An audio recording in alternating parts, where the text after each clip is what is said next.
De vez em quando eu abro uma sessão de perguntas e respostas lá no meu Instagram. Inclusive, se você ainda não me segue lá no meu Instagram, convido que você siga, vou deixar o link aqui embaixo e assim você também pode participar aí dessa sessão de perguntas e respostas. E ontem eu abri a sessão, ontem ou antes de ontem, e alguém fez uma pergunta que de vez em quando alguém repete essa pergunta, que é o seguinte: se vale a pena o holder fazer swing trade. E sendo mais específico na pergunta dele, que vai aparecer aqui em algum lugar, ele disse assim: vale a pena um holder fazer swing trade com 15 mil? Vamos falar sobre isso.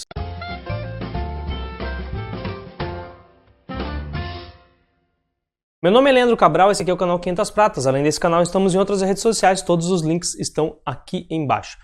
Bom, pessoal, o que eu acho então a respeito dessa pergunta aí que foi feita? Vale a pena um holder fazer swing com 15 mil? Bom, o cálculo ele já não começa por aí. Na minha estratégia, o cálculo não começa por aí. Não é assim, eu tenho 15 mil, eu vou fazer swing. Eu gosto de considerar um percentual, tá? Tem problema um holder fazer swing? Não, não tem problema nenhum. Mas nós vamos falar um pouquinho sobre isso, sobre como isso deve ser feito. Então, olha só, para começar, o cálculo deve ser percentual, tá?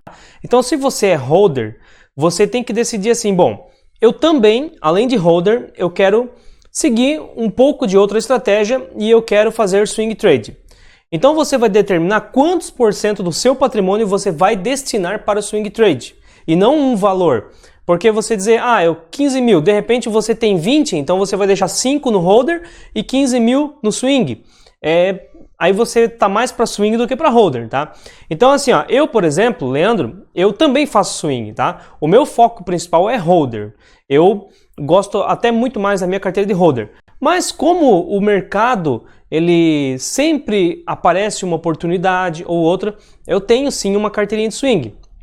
Quanto que essa carteira de swing representa do meu patrimônio? 10%. Tá entendendo? Então você primeiro estipula o percentual. Beleza, então perceba que o foco principal é o holder, né? 90% do seu patrimônio lá vai ser na estratégia holder, que é o foco principal desse canal que a gente mais trata aqui. Mas tudo bem, você quer tirar então 10% do seu patrimônio para aproveitar aí as nuances do mercado, as oportunidades do mercado. Ok. Como você pode fazer isso? Então o primeiro conselho que eu dou é separe as corretoras, tá? Se você tem aquela facilidade para organizar tudo em Excel, tudo bem, até pode fazer tudo na mesma corretora. Agora, se você não tem, separe as corretoras. Aí você vai ter um acompanhamento mais limpo da carteira holder, que representa a maior parte do seu patrimônio, e um acompanhamento na outra corretora da carteira swing, beleza? Dica 2. Não faça swing com um ativo que você já tem na carteira de holder.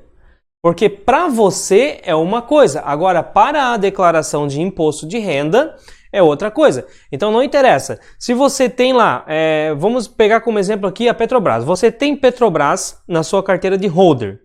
Aí você coloca a Petrobras também na sua carteira de swing. O preço médio é um só. O preço médio lá no CI da B3 é um só. Não interessa que você tem a ação em duas corretoras, que você está usando uma para swing, outra para holder, não interessa, o preço médio é um só. Então acaba confundindo um pouco na hora de você calcular o preço médio.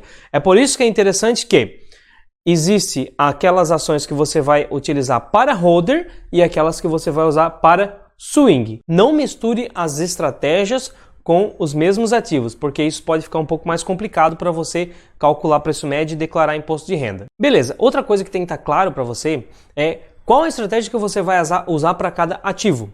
Porque acontece muito assim, o cara separa a carteira, então como eu estou falando, aí ele coloca lá 5 empresas para swing, só que daí ele começa a acompanhar essas empresas, começa a pegar gosto, daqui a pouco ele não vende. Quando chega no alvo ele não vende, porque ele já está pensando em transformar em holder. Tem problema fazer isso? Até não tem, mas tem que estar claro isso. Então, um conselho que eu dou, que inclusive eu pratico isso, quando você compra uma empresa, você tem que, coloca lá na sua tabela do Excel mesmo, uma notinha lá no lado, assim, motivo pelo qual eu estou comprando essa empresa. Escreve ali o motivo. Então, se você está comprando ela para holder, escreve o que você estudou, o que você descobriu e por que você quer essa ação para a vida toda.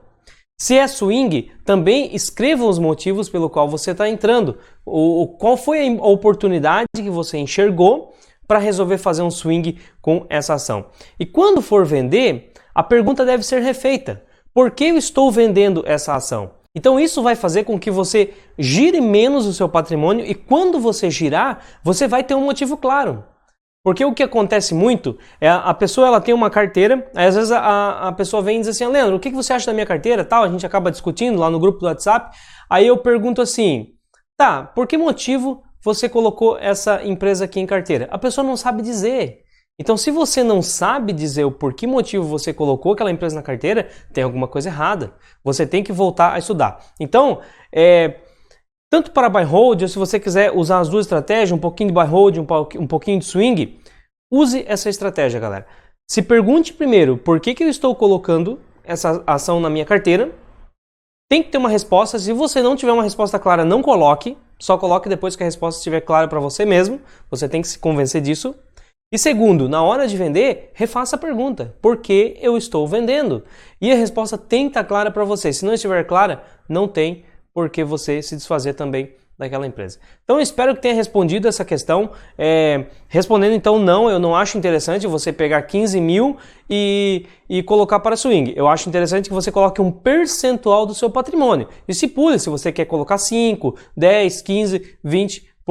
Tá? Eu, como eu falei, eu utilizo 10% do meu patrimônio para swing, mas eu vou ser bem sincero, a carteira holder, no longo prazo, ela tem dado resultados bem melhor do que a carteira de swing. Isso acontece porque simplesmente ninguém tem bola de cristal, então não tem como a gente acertar o melhor preço de compra e o melhor preço de venda. Isso é difícil acontecer. E o holder, ele não precisa ter essa preocupação, ele simplesmente acumula patrimônio. Então, se você escolhe boas empresas, naturalmente elas crescem no longo prazo e acabam crescendo mais do que uma carteira de swing sem você fazer nada, simplesmente aportar e reinvestir os dividendos. Então, espero ter ajudado com esse vídeo. Até a próxima, abraço.